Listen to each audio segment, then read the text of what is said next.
Polls have officially opened in Angola as voters in the Central African country decide who lead between the party that has been in power for nearly 5 decades or an opposition promising a fresh start, especially for many youth.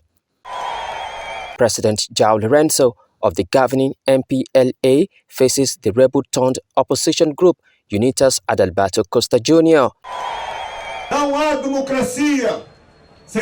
There is no democracy without a change in political power. There is no democracy.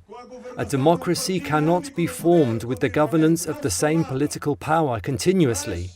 It cannot be formed.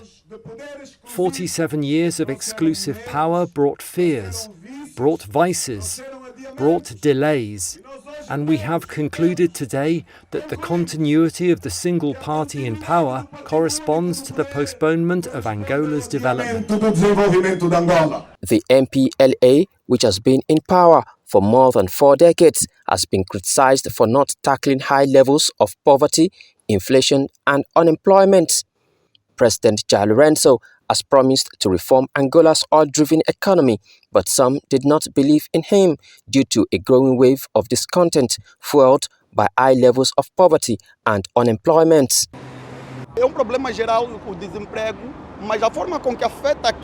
Unemployment's a problem in general, but the way it affects marginalized communities is different compared to other places.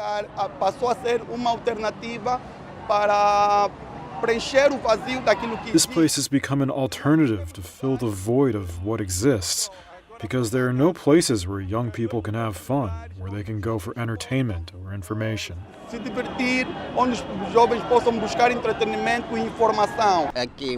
Here, a lot of people are unemployed. A democratic state that works for the people has to look at the unemployment situation for the young, because we, young people, need jobs so we don't end up wandering around. Angola, a former Portuguese colony, emerged from the wreckage of a 27-year civil war to become one of Africa's major economic players. Despite Angola being rich in oil and minerals, many have not benefited from that resources. The estimated youth unemployment rate in Angola was 18.52% in 2021. Election experts, however, said they expect a tight race, while international observers hope to see the election being conducted in a free and fair way as the country's ruling party faces one of its biggest electoral challenges. More than 14 million Angolans are eligible to vote on Wednesday, less than half of the Central African nation's 35 million people. The presidential poll will take place simultaneously with elections for Angola's 220-member parliament.